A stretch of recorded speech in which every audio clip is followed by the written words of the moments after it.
Hello, my dear friends. Welcome to my channel. Don't forget to like, share, subscribe, and press the bell icon.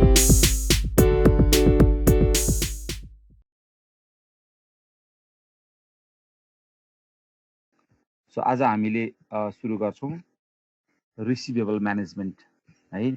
हामीले working capital म्यानेजमेन्टको तीनवटा important एलिमेन्ट्सहरू भनौं अथवा तीनटा important एरियाहरू। त्यसमा एउटा इन्भेन्ट्री म्यानेजमेन्ट, क्याश म्यानेजमेन्ट र रिसिभेबल म्यानेजमेन्ट। र रिसिभेबल म्यानेजमेन्ट पढ्दाखेरि चाहिँ हामीले दिमागमा के राख्न सक्नु पर्यो सुरुमै, अथवा what has to come in our mind is सबभन्दा पहिला देयर इज क्रेडिट सेल्स हैन। क्रेडिट सेल्स छैन भने रिसिभेबल म्यानेजमेन्ट हुँदैन हो। भनेपछि रिसिभेबल भन्ने बित्तिकै that is the amount of money that is to be received in future हैन। पैसा नै हो तर फ्युचरमा लिने गरेर उधारोमा कारोबार गरिएको छ भने त्यसलाई हामी के भन्छौँ, रिसिभेबल भनेर भन्छौँ। तसर्थ क्रेडिट सेल्स त्यहाँ हुनै पर्छ। अब क्रेडिट सेल्स भइसकेपछि के भयो, पैसा चाहिँ बजारमा उठ्न बाँकी भयो। त्यो बजारमा उठ्न बाँकी पैसा भनेको पैसा चाहिँ त आफ्नो हो हैन, तर त्यो पैसा कहाँ छ, बजारमा छ। That money we don't have.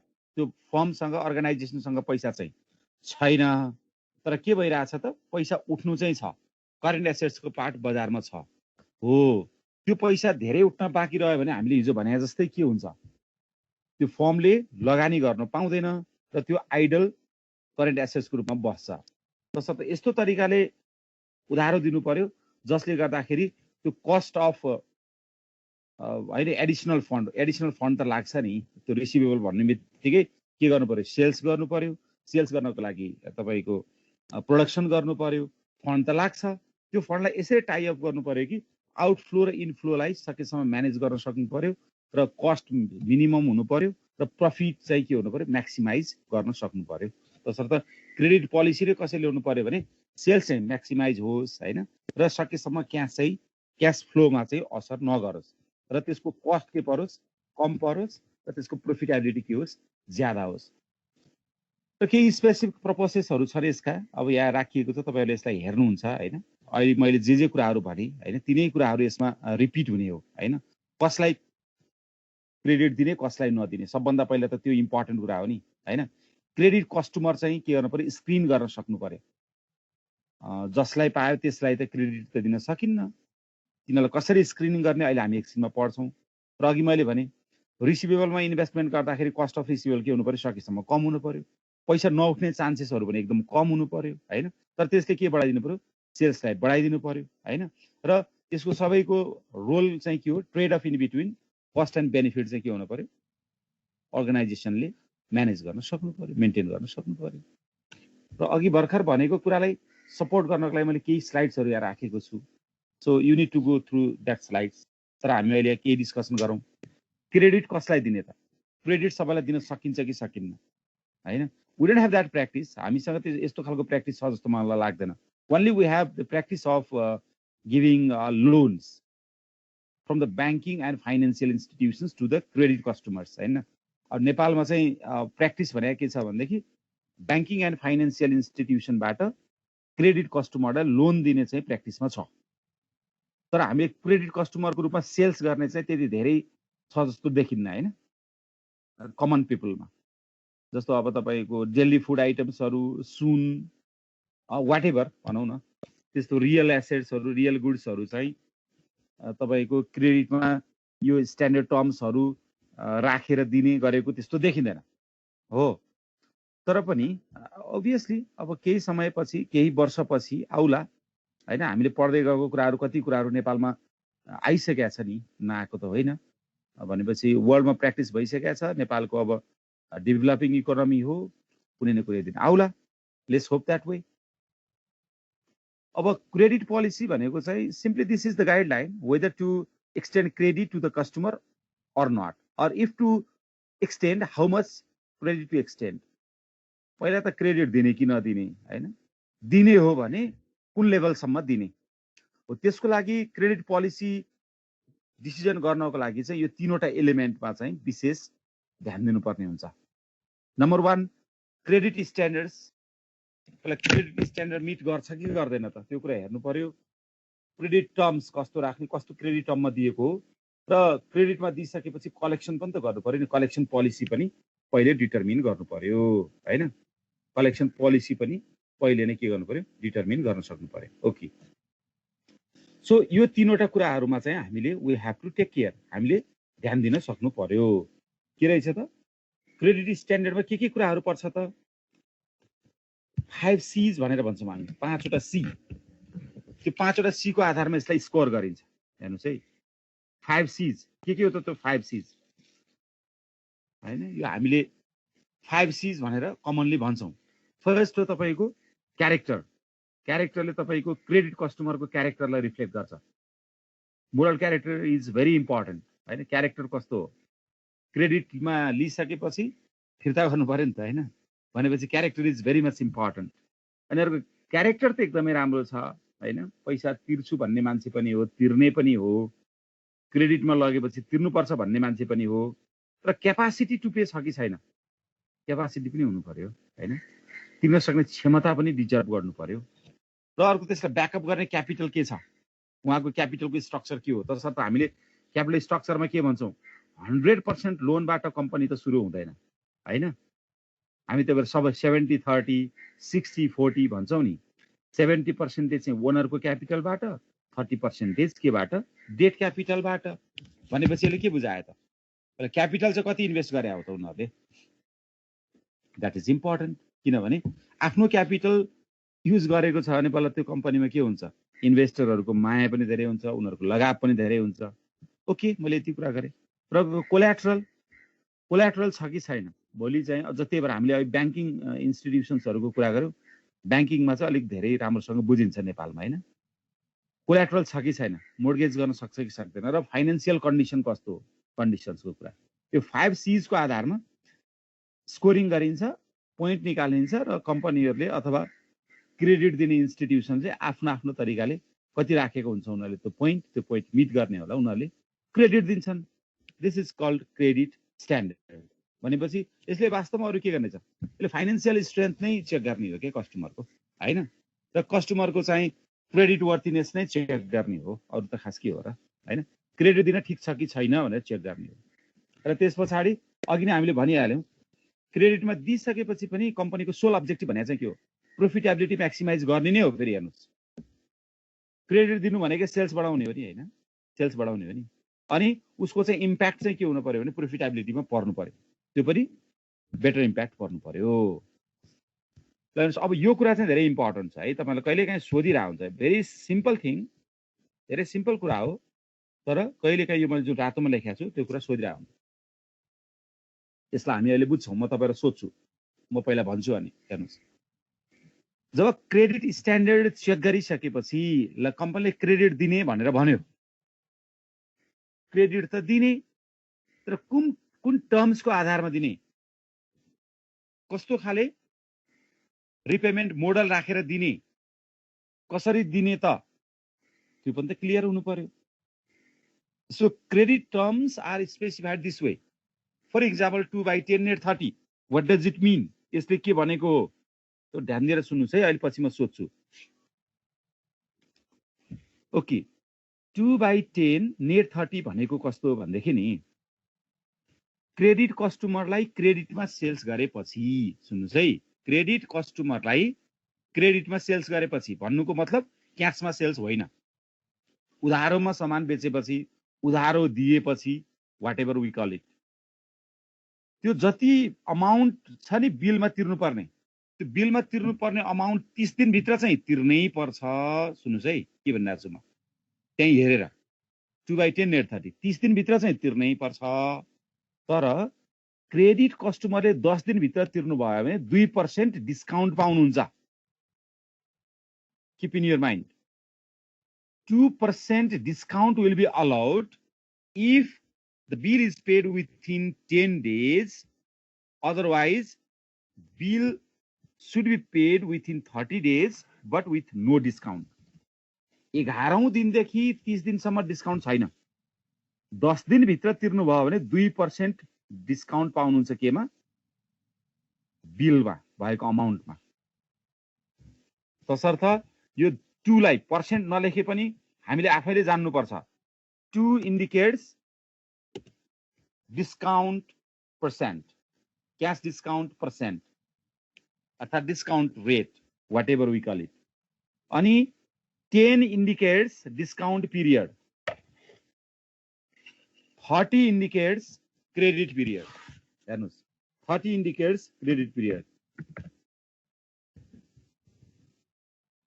र मलाई यो एक्सप्लेन गर्नुहोस् कसले गर्ने? What does this 3/15 net 45 means? ल भन्नुहोस् त। हजुर सर, ल म भन्नुहोस् भनौँ सर। भन्नुहोस्। मा दियो भने चाहिँ 2% डिस्काउन्ट पाउने सर। ओके, अनि 11 दिनदेखि चाहिँ 11 दिनमा पे गर्यो भने चाहिँ डिस्काउन्ट नपाउने सर। 11 को कुरा छ त्यसमा। 16 दिनदेखि चाहिँ डिस्काउन्ट नदिने सर। ओके, ल अर्को एकजना कसैले फेरि भन्नुहोस्। टोटल डेज 45 डेज को क्रेडिट पिरियड छ, जसमध्ये 15 दिन भित्र दियो भने 3% डिस्काउन्ट पाउँछ भन्ने कुरा हो। Perfect, good. सबैले यही तरिकाले बुझ्नुहोस् है। 16 दिनदेखि 45 दिनसम्म क्रेडिट पाउँदैन भनेको चाहिँ आफूले मनमा नै बुझ्ने है। तपाईहरुलाई बुझाउनको लागि मैले भनिदिएको हो। तपाईहरुले कति मात्रै बुझ्दा पुग्छ भने क्रेडिट दिइसकेपछि कति पर्सेन्ट डिस्काउन्ट छ? 3% डिस्काउन्ट छ। तर कहिलेसम्म? 15 दिनसम्ममा, नत्र भने बिल 45 दिनभित्र तिर्नुपर्छ। यति तीनटा कुरा बुझे पुग्छ। तपाईहरुले यतिको मिनिङ सोध्छ के? तपाईँ हेर्नुहोस् यो च्याप्टरबाट पनि क्वेशन सोद्धाखेरि यस्तैको what is the meaning of this credit term भन्छ के। तपाईँ ल्याङ्ग्वेजमा लेख्नुस् अथवा where 3 is equal to cash discount, 15 is equal to discount period and 45 is equal to credit period लेखे पनि तपाईले फुल मार्क्स पाउनुहुन्छ हैन। The credit term 3/15 net 45 indicates that 3% discount will be provided if bill is paid within 15th day, otherwise bill should be paid within 45 days. यति लेखेपछि फुल marks पाउनुहुन्छ। तर तपाईको मनमा एउटा के चाहिँ आउन सक्छ भने सर 46 डेजमा तिर्यो भने के हुन्छ, 50 डेमा तिर्यो भने के हुन्छ? तपाई यो लिमिटेसन भन्दा बाहिरको कुरा गर्नुभयो नि हैन र? सोध्नु भयो भने सोध्न त मिल्यो नि त। तर के छ, दिएको टेक्स्ट भन्दा बाहिरको कुरा गर्नुभयो। यसले भनेको छैन के हुन्छ भनेर। मेबी लेट पेयरलाई फेरि फाइन हुन्छ कि त्यो चाहिँ हामीलाई भनेको छैन है त। क्लियर हुनुभयो तपाईहरु? कसैलाई के कन्फ्युजन छ अब? Are you clear or not? खोइ त क्लियर भयो? क्लियर भयो भन्नुस् है। अगाडि बढौँ है त। ल ठुलो कुरा होइन, तर सिम्पली चाहिँ त्यसलाई बुझ्नुस् है भने मात्रै। सर हजुर, त्यो हामी लेट कस्टमरलाई फाइन वाला कुरा पर्छ कि पर्दैन यसमा? ल भर्खरै त्यत्रो भनेर झन् तपाईलाई हामी नेपाली त्यस्तो कन्डिसन हुन्छ कि हुँदैन भने के? त्यो कन्डिसन चाहिँ हुन सक्छ, but that is not under our study because हामी त रिसिभेबल म्यानेजमेन्टको कुरा पढिरहेछौँ, लेट कलेक्सन म्यानेजमेन्टको कुरा पढिरह हैन हैन। त्यही त नर्मल उसमा त भइरा हुन्छ हैन? हुन सक्छ। हाम्रो स्टडी भित्र पर्दैन त्यो कुरा। हाम्रो सिलेबसमा परेन, हुन सक्छ, किन नहुनु हैन। ढिलो तिर्नेलाई तपाईहरु प्राइभेट स्कुल क्याम्पस पढेर आउनु भएको छ नि, फी तिर्दैमा लेट फी तिरेर आइसक्नु होला जिन्दगीमा हैन के होइन। मैले सरकारीमै त तिरे, मैले एमफिल पढ्दाखेरि डेली तिर्नु परेन, तर एउटा डेडलाइन थियो, त्यो डेडलाइन भित्र तिरेन भने 500 रुपैयाँ बढी तिर्नु पर्थ्यो। सरस्वतीमा छ कि छैन त्यस्तो? सरस्वती चाहिँ आई डोन्ट नो है फीको कुरा। खै हामीलाई त्यति धेरै त थाहा छैन सर। म तिर्नु चाहिँ तिरेको छैन, तर नर्मल रूपमा देखिरहेको हुन्छ कि लेट फी भनेर कति त्यही वर्ष हुन्छ फाइन। भर्ने बेलामा हुन्छ नि सर डबल जस्तो। हो यस, त्यो चाहिँ फेरि के भयो, त्यो एक्सटेन्सन अफ टाइम हो, त्यसलाई अलिक फरक पर्यो फेरि त्यो हैन। त्यो चाहिँ पहिले भने हुन्छ होला त्यसमा। ठिक छ, एनीवे त्यो हुन्छ, हामी यति बुझौँ। ओके, अर्को छ अब कलेक्सन पोलिसी। अब हामीले के भनिसक्यो भने क्याश फ्लो सिंक्रोनाइजेसन भनेर भन्छौँ कि हामीले। हेर्नुहोस्, क्याश फ्लो सिंक्रोनाइजेसन भनेको एकदम यस्तो गजबको पोजिसन हो, थियोरिटिकल्ली मात्रै भन्न सकिन्छ हैन। क्याश फ्लो सिंक्रोनाइजेसन भनेको क्याश आउटफ्लो र क्याश इनफ्लोलाई यस्तो तरिकाले मिलाउने कि क्याश ब्यालेन्स नै नबसोस् के तपाईको कम्पनीमा। त्यो भने के हो? मैले भनेको कुरा अलि सिरियसली बुझ्ने प्रयास गर्नुस् है। क्यास ब्यालेन्स नै नबसोस् भने क्या मैले त भने मतलब के त्यो कम्पनीको डेली कारोबार पनि चलोस् भनेको के भयो त्यो ट्रान्जेक्सन मोटिभ भयो नि हिजो पढेको हेर्नुहोस् है एकदम रिलेट गर्नुहोस् है तपाईँहरूले ल try to relate the things त्यो भएर मान्छेहरू भन्छ नि गफ लेख्ने भन्छ नि गफ लेख्ने चाहिँ हो होइन विशेष गरेर थ्योरी सब्जेक्टमा तर रिलेट गरेर क्या अहिले म अलिकति थ्योरी पनि पढाइरहेको छु नि त होइन तर रिलेट गरेर बाहिरलाई के हो भने नम्बर आउँदैन किनकि त्यो कुरा अनरिलेटेड हुन्छ नि होइन अहिले पछिल्लो सेमेस्टर सिस्टममा हेर्नुभयो भने थ्योरिटिकल सब्जेक्टमा नम्बर एकदमै कम छ यो एमबिएस मात्रै भने होइन अलमोस्ट सेमेस्टर सिस्टमको सब्जेक्टहरूमा थ्योरिटिकल सब्जेक्टहरूमा स्टुडेन्टहरूको नम्बर एकदमै कम छ maybe one of the reasons कि हामी टिचरहरूले पढाउँदा पनि स्टुडेन्टहरूले बुझ्दाखेरि पनि थ्योरी त हो नि भनिन्छ होइन बट बिस्तारै युनिभर्सिटिजहरूमा के देखिन्छ भनेदेखि होइन थ्योरी चाहिँ नै हो बट त्यसले खोजेको कुरा आयो कि आएन भनेर examiners are more concern specially in the current time है त्यस्तो देखिन्छ सो अब मैले कहाँनिर जोड्न खोजेँ भने हेर्नुहोस् मैले के भने क्यास फ्लो सिङ्क्रोनाइजेसनको कुरा गरेँ त्यो भने कस्तो भने मैले क्यास ब्यालेन्स सकेसम्म नरहने भने त्यो भनेको कस्तो क्यास आउटफ्लो र इनफ्लोलाई यस्तो तरिकाले मिलाउने कि त्यो कम्पनीको डेली अपरेसन पनि डिस्टर्ब नहोस् हेर्नुहोस् है स्मुथ अपरेसन होस् त्यो भनेको के थियो भन्नुहोस् त ट्रान्जेक्सन मोटिभ थियो हिजो पढेको होइन अनि त्यसमा कुनै इमर्जेन्सी आयो कुनै रिस्कहरू आउँदैछ भने त्यो रिस्कहरू पनि म्यानेज होस् त्यो भनेको के भयो तपाईँको भन्नुहोस् त प्रिकसनरी मोटिभ भयो हिजो पढेको कुरा है र त्यसपछि इन फ्युचर त्यो कम्पनीले केही चाहिँ तपाईँको स्पेकुलेसन गर्न सक्ने चान्सेस छ अथवा प्राइस इन्क्रिज हुँदाखेरि केही बेनिफिट लिन सक्ने चान्स हो त्यो पनि लिन सक्ने गरेर कति गाह्रो छ नि भन्न मात्रै सजिलो हो नि हो त्यो भनेको के भयो स्पेकुलेटिभ मोटिभ भयो यी सबै कुराहरू म्यानेज हुने गरेर क्यास फ्लोलाई के गर्ने आउने क्यास र जाने क्यासलाई यस्तो तरिकाले मिलाउने कि कम्पनीले क्यास म्यानेजरले यस्तो तरिकाले मिलाउने कि अथवा क्रेडिट म्यानेजरले यस्तो तरिकाले मिलाउने कि तपाईँको कम्पनीमा ब्यालेन्स नै कम बसोस् जिरो ब्यालेन्समा काम गर्न सक्यो भने त पर्फेक्ट भयो नि सिचुएसन किन भन्नुहोस् त कम्पनीमा क्यास बस्नु भनेको त आइडल क्यास हुँदो रहेछ नि त्यसले त कमाउनु पाउँदैन नि तर कम्पनीमा भएको पैसा त के गर्नु पर्यो पैसा कमाउन जानु पर्यो कि पैसा चाहिँ money has to earn for the company or for the people के हुनु पर्यो पैसाले त पैसा कमाउन सक्नु पर्यो नि होइन then after one we can be rich rich हुनु भनेको के हो प्रोफिटेबिलिटी हाई हुनु हो कि सो ह्युमन लाइफमा पनि के हुन्छ भनेदेखि तपाईँको if we can make money to work for us obviously we can be rich but which is very difficult task if we establish the organization and if we make people work for us yes we earn something else हामीले organisation खोल्यौं र हामीले जब provide गर्यौं भने हाम्रो अफिसको लागि मान्छेहरूले काम गर्नुहुन्छ हामीले के कमाउने हो ओनरले मान्छेले कमाइदिएको पर इम्प्लोइले कमाइदिएर मार्कअप बसेको मार्जिन बसेको पैसा खाने त हो नि यसो यसलाई तपाईँ गहिरोसँग सोच्नुहोस् त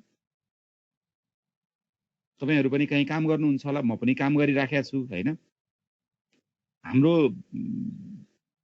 मनस्थिति के हो हामीलाई एकदम सिम्पल सेन्समा कुरा गर्दा अर्गनाइजेसनले तलब दिइरहेछ इट्स नट ओन्ली द्याट हामी काम गरिरहेछौँ हामीले काम गरेर कमाएको पैसाबाट सर्टेन पर्सेन्टेज हामीलाई दिइरहेछ that way also we can think हामीले जति धेरै कमाउन सक्यौँ प्रोडक्टिभिटी त्यति नै धेरै भयो भनेर भन्छौँ र कम्पनी त्यति नै धेरै खुसी हुन्छ हामी जस्तो इम्प्लोइबाट हेर्नुहोस् तसर्थ पर इम्प्लोइ प्रफिट कति हो per year that is more important तसर्थ हामीले मान्छेलाई काम लगाउने भनेको चाहिँ मान्छेले काम गरेर सुन्नुहोस् है मान्छेले काम गरेर कमाइसकेपछि उनीहरूलाई वेज अथवा स्यालेरी दिएर अनि अरू कस्टहरू तिरेर बचेको पैसा चाहिँ प्रफिट हो तर पैसालाई काम लगाउन पठाउन सक्यो भने नि र पैसाले कमाएर ल्याइदियो भने I think that is more profitable हो त्यो भने कसरी त अब होला इन्भेस्टमेन्टको सेक्टरहरूमा इन्भेस्टमेन्ट गर्नु पर्यो नि त अब होइन कुन कुन सेक्टरहरू छ so if we can make our money to work for us yes we are on the way of becoming wealthy तर but if we are keeping our money with no work तपाईँहरू घरमा 5 जना परिवार हुनुहुन्छ होइन म 5 जना परिवार छु फर इक्जाम्पल तर कोही पनि काम गर्दैन how do I earn, there is no way out. यसरी नै मनीलाई पनि तपाईँहरू रिलेट गर्नुहोस् त। हामी भन्छौँ नि इम्प्लोइमेन्ट गर्ने भनेको आइदर क्यापिटललाई हो अर ह्युमन रिसोर्सलाई हो होइन। हामी यो एङ्गलबाट त्यति धेरै हेरेका छैनौँ होला। Let's try to look that way too है। त्यसरी पनि हामी हेर्ने प्रयास गरौँ न। ओके, त्यसरी पनि हामी हेर्ने प्रयास गरौँ र हेर्नु पनि भएको छ, मलाई थाहा छ। आई नो द्याट, मलाई लाग्छ त्यो, किनभने तपाईँ युआर भेरी स्मार्ट होइन। यो जेनेरेसनकोले गर्नु भएको छ। हाम्रो पालामा हामीलाई एकदम गाह्रो थियो। अहिले भर्खर मैले यहाँ तपाईँहरूलाई यसो सोधिहालेँ भने maybe you will be open up, तपाईँहरू ओपन अप हुनुहुन्छ होला। यही क्लास पढ्दा पढ्दै महिला लघुवित्तको सेयर कसैले हाल्नु भएको थियो 1000 रुपियाँ भने होइन, तपाईँहरूको 50,000 भइसक्यो होला। Yes, your money has started to work in very smart way. तपाईँलाई त 49,000 कमाइदिइसक्यो होला नि। ट्याक्स तिर्नुभयो भने 45-46,000 रुपियाँ पैसा आउने होला नि त तपाईँहरूलाई साथमा। Maybe I don't ask right now, तपाईँ मास्टर्समा हुनुहुन्छ, मैले सोधिनँ। सो मैले अलिकति एउटा पोइन्ट अफ डिस्कोर्स मात्रै के गरेँ, यो मलाई त्यत्रो धेरै एक्सप्लेन गर्नु जरुरी थिएन। तर म तपाईँहरूको ठाउँमा बसेर मात्रै सल्लाह गरेको। तर तपाईँहरू स्मार्ट हुनुहुन्छ होइन।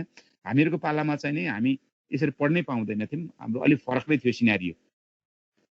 तसर्थ केही कुराहरू एकदम ऱ्यापिडली चेन्ज भइरहेछ, त्यसलाई हामीले एक्सेप्ट पनि गर्छौँ, गर्नु पनि पर्छ होइन।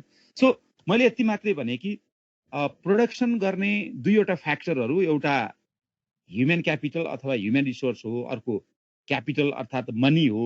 त्यो दुईटै चिजलाई काममा लगाउन सक्यो भने ह्युमन रिसोर्सलाई चाहिँ इम्प्लोइमेन्ट जेनेरेसन हुँदो रहेछ, त्यसबाट पनि कम्पनीले प्रोफिटेबिलिटी नै अर्न गर्ने हो, र मनीलाई पनि सदुपयोग गर्न सक्यो, त्यसलाई काम लगायो भने राम्रोसँग पैसा कमाइ हुने रहेछ। ओन्ली द्याट मच थिङ्स है। र यो कहाँबाट आयो तपाईँको हेर्नुहोस् त, कहाँबाट आयो भने सकेसम्म क्यास ब्यालेन्स नराख्ने भन्नेबाट आयो कि कम्पनीमा होइन। तर राख्दै नराख्ने भने त होइन नि। हामीले के कुरा चल्ने गरेर राख्ने भन्यौँ, त्यसको ट्रान्जेक्सन मोटिभ पनि पुरा हुने गरेर चाहिँ क्यास राख्नै पर्यो, अनि त्यसको प्रिकसनरी मोटिभ पनि कम्प्लिट हुने गरेर क्यास राख्नै पर्यो, अनि त्यसपछि त्यसको अर्को भन्नुहोस् त स्पेकुलेटिभ मोटिभ पनि कम्प्लिट हुने गरेर राख्नु पर्यो। भनेपछि त्योभन्दा बाहेकको क्यास चाहिँ हामी के गर्नु पर्यो, त्यसलाई काम गर्न पठाउनु पर्यो। इट मिन्स इन्भेस्टमेन्ट गर्नु पर्यो है त। तसर्थ अब यो सबै कुराको सोल अब्जेक्टिभ के भयो त, हाम्रो कलेक्सन पोलिसी चाहिँ कस्तो हुनु पर्यो, it has to be intended towards speeding of the collection of dues. जति पैसा उठ्न बाँकी छ, जति क्रेडिटमा हामीले दिएका छौँ नि, क्रेडिट कस्टमरसँग पैसा उठ्न बाँकी छ, सकेसम्म त्यो चाहिँ के हुनु पर्यो, छिटो उठ्नु पर्यो, छिटो पैसा उठ्नु पर्यो। That is only the point. त्यो नै हाम्रो एउटा के हो, पोइन्ट हो। तसर्थ कलेक्सन पोलिसी कतिखेर बेटर हुने भयो त हेर्नुहोस् त। यदि त्यहाँ ब्याड डेप्टहरू छैन, ब्याड डेप्ट एक्सपेन्सेसहरू छैन, अकाउन्ट रिसिभेबलमा इन्भेस्टमेन्ट धेरै गर्नु परेन, तर प्रफिट बढाइदियो भने that is a better collection policy. र यो कलेक्सन पोलिसीमा चाहिँ युजुअली दुईवटा फ्याक्टरले एकदम रोल प्ले गरे हुन्छ। एउटा भोल्युम अफ क्रेडिट सेल्स हेर्नुहोस् होइन, कति दिने त, अकाउन्ट रिसिभेबल आउटस्ट्यान्डिङ कति राख्ने त, यस कति रहन्छ भने तपाईँले क्रेडिटमा कति सेल्स गर्नुभयो त्यसको आधारमा रहन्छ होइन। र तपाईँले पैसा उठाउने कति दिन राख्नु भएको छ, 15 दिनको लागि तपाईँ क्रेडिटमा बेच्नु भएको हो कि 1 वर्षको लागि बेच्नु भएको कि, डिपेन्ड्स अन द्याट।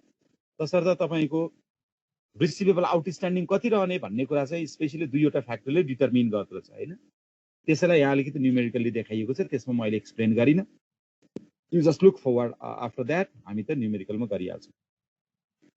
त यो सबै कुराको सोल अब्जेक्टिभ अहिले हामीले भनिहाल्यो, फाइनेन्सियल म्यानेजरले के गर्न सक्नु पर्यो, financial manager must analyse the impact of this factors in volume of sales and the cost benefit trade off associated to credit decisions. हेर्ने त त्यही नै हेर्नुहोस्, कति क्रेडिटमा सेल्स गर्ने, त्यसको कस्ट र बेनिफिटको ट्रेड अफ स्थिति के छ, त्यो कति म्याचिङ गर्छ, रिस्क बढी मात्रै भएर प्रफिट भएको छैन कि, लस बढी इन्कर गरेको छ कि, अथवा प्रोफिटेबल छ कि, that things are to be consider.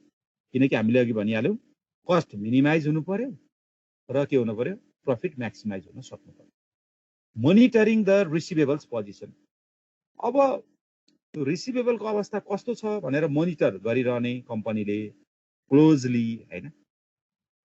त्यसको क्वालिटी अफ रिसिभेबल पनि हेर्नु पर्यो होइन। भोलि अब उठ्दै उठेन भने बर्बाद भयो।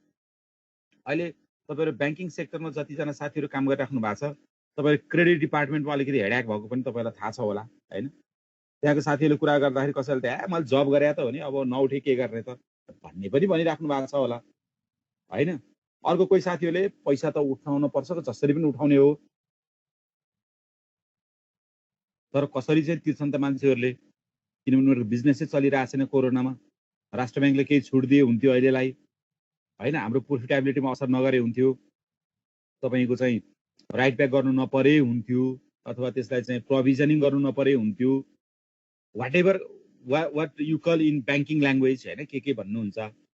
सो यसको सोल भनेको चाहिँ नउठेको पैसा धेरै नभइदिए हुन्थ्यो, यस्तै कुराहरू चलिरहेको होला नि, होइन। भनेपछि ब्याङ्कबाट लोन त दिएको हो विथ गुड कज, होइन, क्रेडिट कस्टमरहरूलाई के गरेको हो, क्रेडिट स्ट्यान्डर्डमा हेरेको पनि हो। तपाईँहरूको कम्प्लायन्सले कति धेरै हेऱ्यो होला, होइन। डकुमेन्ट तपाईँहरू क्रेडिट डिपार्टमा काम गर्नुहुन्छ भने तपाईँ आरएम हुनुहुन्छ भन्दा तपाईँको चाहिँ कस्टमरहरू कति तपाईँसँग कहिले काहीँ रुड पनि भयो होलान्, तपाईँकोमा लोन 3 दिनमा हुन्छ भनेर आएको यहाँ 20 दिन भइसक्यो पनि भने होलान्, होइन। तर तपाईँको कम्प्लायन्सले फेरि के भन्छ, यो डकुमेन्ट पुगेन, त्यो डकुमेन्ट पुगेन पनि भने होला। इट मिन्स तपाईँ कम्प्लायन्सले के गरेर आयो, त्यो स्ट्यान्डर्ड चेक गरेर आएको त हो नि, होइन र।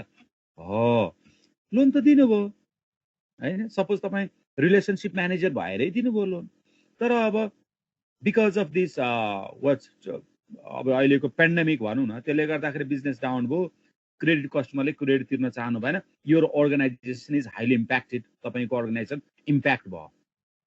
अब हेर्नुहोस् त, क्वालिटी अफ यो receivable has been degraded down नि, क्वालिटी घटेन त। अब तपाईँले के गर्ने, तपाईँले क्रेडिट कस्टमरको त्यो भनौँ न त्यो लोनलाई तपाईँ अब डिफल्टमा हालिदिने, ब्याड डेटमा हालिदिने, एनपिएलमा हालिदिने, अथवा होइन उहाँलाई चाहिँ एडिसनल मोर्गेज लिएर आउनुहोस्, हामी तपाईँलाई चाहिँ सपोर्ट लोन दिन्छौँ भन्ने, होइन, राष्ट्र ब्याङ्कले चाहिँ यति मात्रै सपोर्ट लोन दिएको छ, अरू चाहिँ तपाईँ खोज्नुहोस् जसरी पनि भन्ने, वाट एभर, होइन। जे भने पनि त्यो रिसिभेबल त उठ्नै पर्यो नि, होइन। नउठ्यो भने त अर्गनाइजेसनको प्रोफिटेबिलिटी त हाइली इम्प्याक्टेड हुन्छ नि त, होइन र भन्नु त। त्यसर्थ कसरी उठाउने त यसलाई भने यसको दुईवटा चाहिँ इम्पोर्टेन्ट कुराहरू छ क्या तपाईँको। क्रेडिट कस्टमरबाट त्यो रिसिभेबल कसरी डिल गर्ने, होइन, कसरी मोनिटर गर्ने, कसरी त्यसलाई स्पिड अप गर्ने भन्ने चाहिँ देयर आर 2 वेज। एउटा रहेछ डेज सेल्स आउटस्ट्यान्डिङ, जसलाई हामी एभरेज कलेक्सन पिरियड अर्थात् रिसिभेबल कलेक्सन पिरियड पनि भन्छौँ, र अर्को एजिङ स्केड्युल्स। डेज सेल्स आउटस्ट्यान्डिङ त मैले धेरै स्टुडेन्टहरूले मिलाएको देख्छु, होइन, कपी करेक्सन गर्दाखेरि। एजिङ स्केड्युल चाहिँ स्पेसली कलेज नआउने साथीहरू हुनुहुन्छ होला जस्तो लाग्छ, उहाँले बिगार्नुहुन्छ। अघि मैले यो क्रेडिट टर्म एजिङ स्केड्युल भनेको अलिक नयाँ टर्म लाग्दो रहेछ, त्यो मेरो एक्सपिरियन्स है। र कलेज नआउने साथीहरू जो इक्जाम दिनुहुन्छ नि पछि, अनि उहाँले चाहिँ धेरै बिगार्नु भएको हो कि भन्ने मेरो अनुमान। कलेज आएर पनि अब यसो फोकस नभए पनि हुनसक्छ, किन डिएसओ अथवा एसिबी आरसिपी चाहिँ तपाईँको च्याप्टर 2 अर्थात् तपाईँको कुन रेसियो एनालिसिसले पनि कभर अप गर्छ, एजिङ स्केड्युल चाहिँ छैन कि।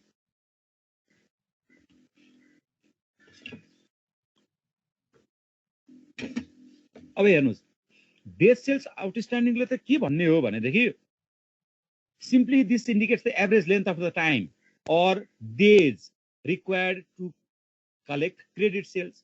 त्यो क्रेडिट सेल्सलाई कति दिनभित्रमा चाहिँ कलेक्सन गर्न सकिन्छ अथवा गरिन्छ भन्नेलाई नै हामी के भन्छौँ भनेदेखि डेज सेल्स आउटस्ट्यान्डिङ भन्ने हो कि, नथिङ एल्स। अब यसलाई कसरी हेर्ने तपाईँको, हेर्नुहोस्, मानौ न हाम्रो एउटा कुनै एउटा अर्गनाइजेसन छ, त्यसले चाहिँ तपाईँको क्रेडिट सेल्स गर्छ, हाम्रो चाहिँ 30 दिनमा पैसा उठ्छ, 30 दिनको लागि हामीले क्रेडिटमा बेच्छौँ। हामीले इन्डस्ट्री एभरेज हो कि हेर्ने हो कि, हेर्नुहोस्, रेसियोमा पढाइसकेको छु नि मैले तपाईँहरूलाई, होइन। कुनै एउटा बेन्चमार्क त हुनु पऱ्यो नि त, होइन।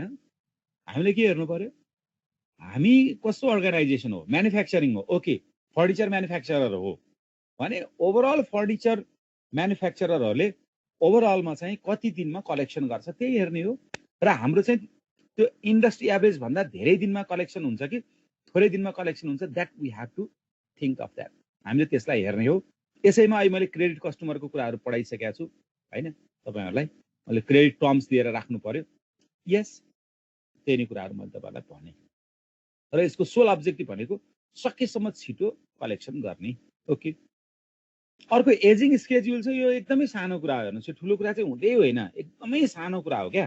तर मैले अघि भने नि, अब सानो कुरा भए तापनि अब पहिलोपल्ट सुन्यो भने त के हो जस्तो लाग्छ नि, होइन, विच इज भेरी कमन, एकदमै कमन कुरा हो, होइन।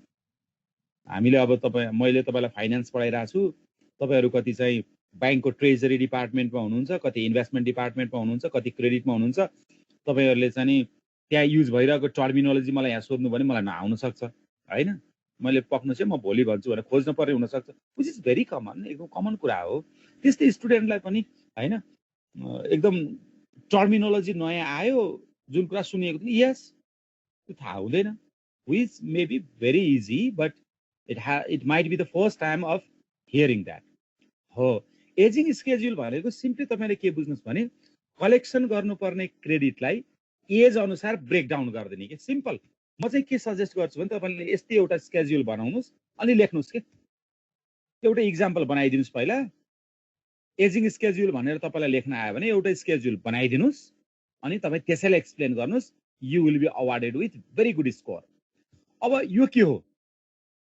सर तपाईँले बनाएको जस्तै टेबल बनाउनुपर्छ नट नेसेसरी यहाँ के रहेछ हेर्नुहोस् है यहाँ क्रेडिट 60 दिनसम्मको लागि दिएको रहेछ क्या किनकि 0 देखि 60 दिनसम्म छ नि 60 सम्म बनाउनु पर्छ नट नेसेसरी तपाईहरु आफ्नो तरिकाले बनाउन सक्नुहुन्छ कति पैसा क्रेडिट दिएको रहेछ भन्नुस् त 7,50,000 बुझ्नुस् है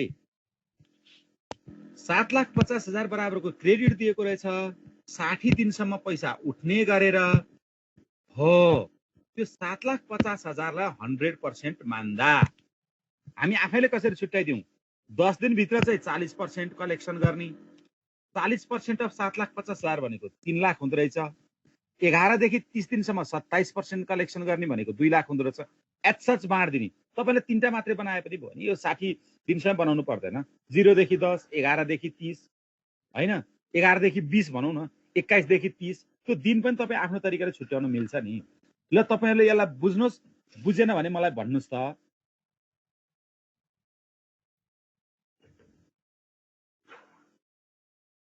तपाईलाई मैले समय दिएँ